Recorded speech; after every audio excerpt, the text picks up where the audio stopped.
김유비의 아프면 아프다고, 힘들면 힘들다고, 외로우면 외롭다고 말하라. 챕터 1. 상처 입은 마음. 나 무섭단 말이야. 저는 방에 숨었고 남편이 발로 문을 차면서 열라고 했어요. 순간 저는 기절했고 그 다음은 기억나지 않아요. 쥐는 결혼 5년 차, 38살의 여성이다. 결혼 1년 후부터 남편의 폭력적인 행동이 시작되었다. 처음에는 수건이나 휴지같이 깨지지 않는 물건을 던졌다.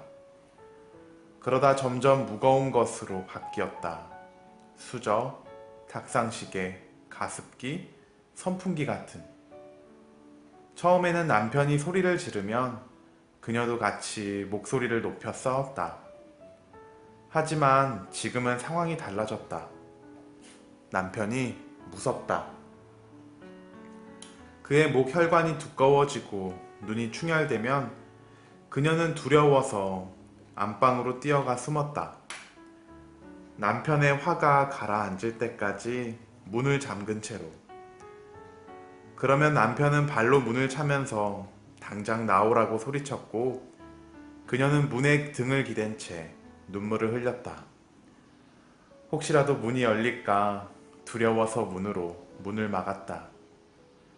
덜컹거리는 문이 그녀의 등짝을 후려치는 책지처럼 느껴졌다. 한 번은 남편이 선풍기를 바닥에 내던졌다. 아내는 숲속에서 뱀을 본 사람처럼 화들짝 놀라 방으로 달려가 숨었다. 서둘러 문을 잠그는데 숨을 잘 쉴 수가 없었다. 온몸에 식은땀이 흘렀다.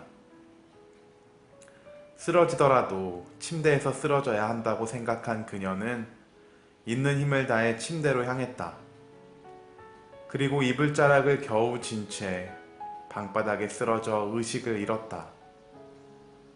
창가로 스며든 햇살이 그녀를 깨웠다. 전날 밤의 일이 기억나지 않았다.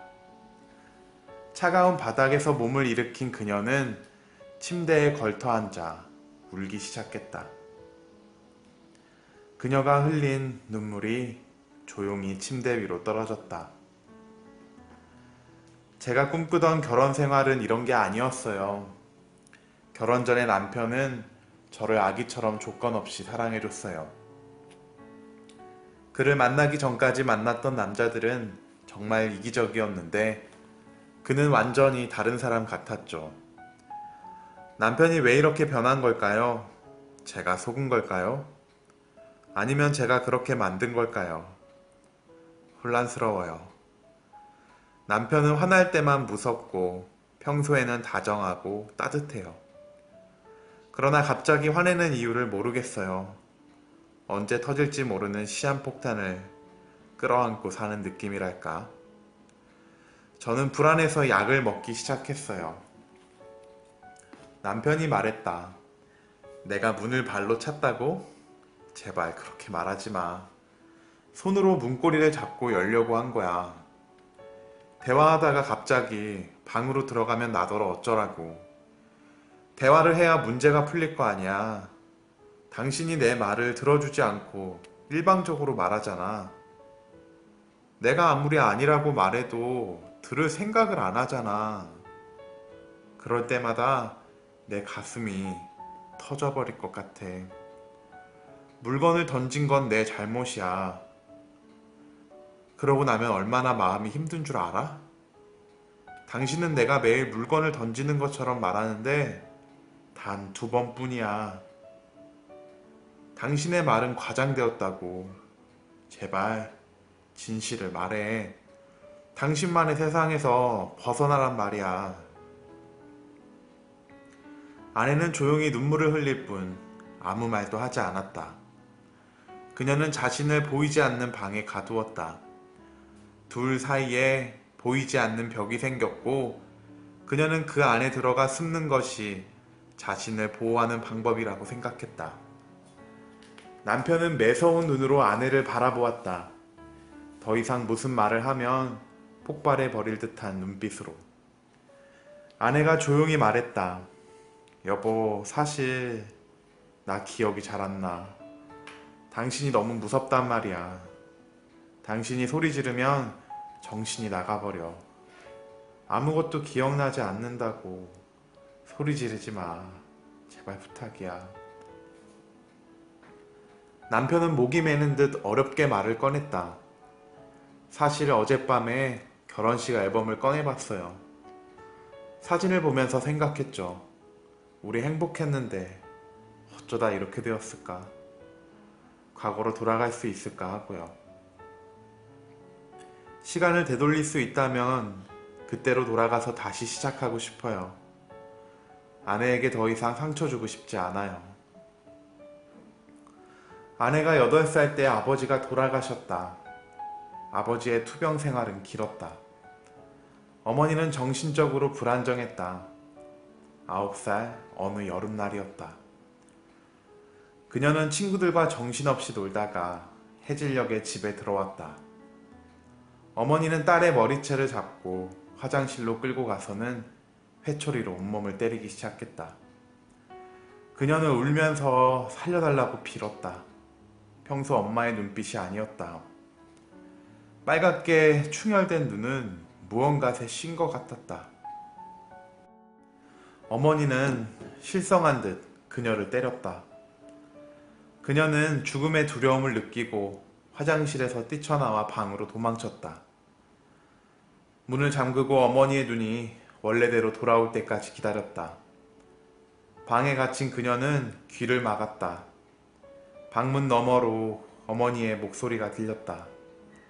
제 아빠를 닮아 저 모양이지. 다 필요 없어. 다 같이 죽자. 그녀는 아버지가 그리웠다. 아버지는 제게 한 번도 화낸 적이 없었어요. 아버지가 살아계셨다면 좋았을 텐데. 아버지가 너무 보고 싶고 생각나요. 엄마도 힘들었을 거예요. 지금은 이해할 수 있어요. 마음의 상처는 남았지만 그때는 엄마도 아마 어쩔 수 없었을 거예요. 남편은 고등학교를 졸업할 무렵 연예인이 되고 싶었다.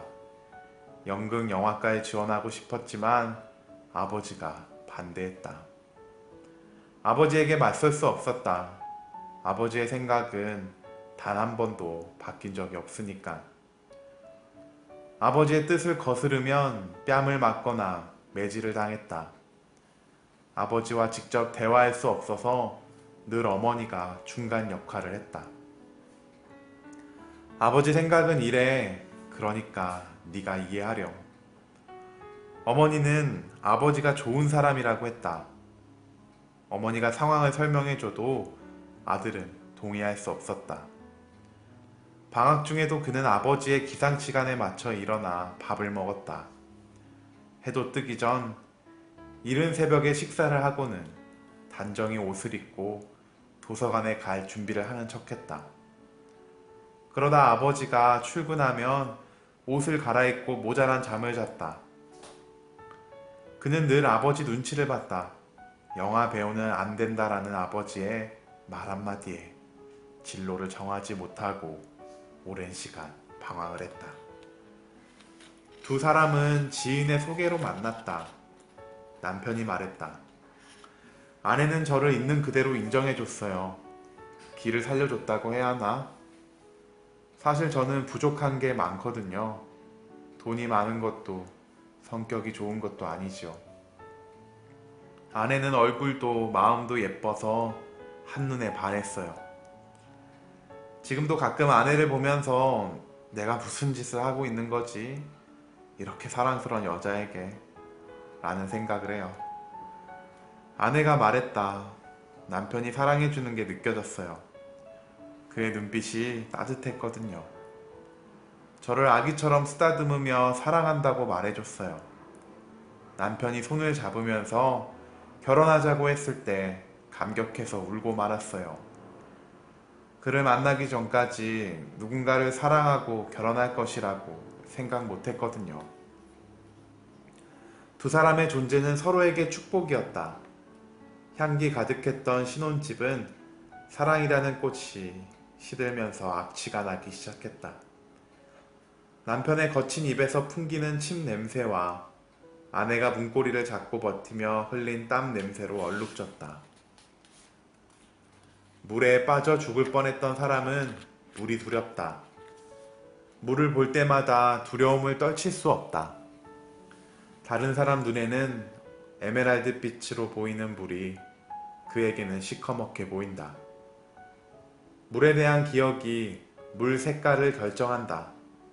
눈에 보이는 물 색깔을 바꾸려면 물 속에 들어가야 한다. 발부터 시작해서 허리, 목까지 천천히 담그자. 방심하지 말자. 물속에서 손발을 사용해서 앞으로 나아가려면 오랜 시간이 걸릴 것이다. 아내는 아버지가 그리웠다. 아버지에 대한 그리움은 아버지를 현실에 존재하지 않는 이상적인 존재로 만들었다. 어머니의 불안한 감정 상태, 학대와 상처 주는 말은 그녀를 현실에 존재하지 않는 아버지에게 도피하게 만들었다. 그녀가 남편을 처음 만났을 때 가진 느낌, 아기처럼 예뻐해 줬다라는 말은 연인 사이보다 부모와 자녀 사이에 쓰는 말에 가깝다. 아버지의 모습이 투영된 남편에게 끌린 것이다. 그러나 남편은 아버지가 아니다. 그녀가 남편을 통해 보았던 아버지는 사막의 신기루 같은 존재다. 멀리서는 아버지처럼 보였지만 가까이서 보면 모래 언덕일 뿐이다. 착시현상이다. 아버지가 없다는 상실로 쓰러진 그녀에게 모래바람이 사정없이 불었다. 코와 눈에 모래가 잔뜩 끼어 앞을 볼 수도 숨을 쉴 수도 없었다. 어머니가 남긴 상처는 그녀를 파괴했다. 남편의 눈빛이 엄마의 눈빛과 연결된다. 어린 시절 그녀는 어머니에게 대항할 수 없었다. 대항하지 않아 모진 고통을 있는 그대로 받았다. 하지만 남편에게는 달랐다. 사력을 다해 그에게 대항했다. 두 번 다시 고통당하고 싶지 않았기 때문이다. 그녀의 입에서 독설이 나갔다.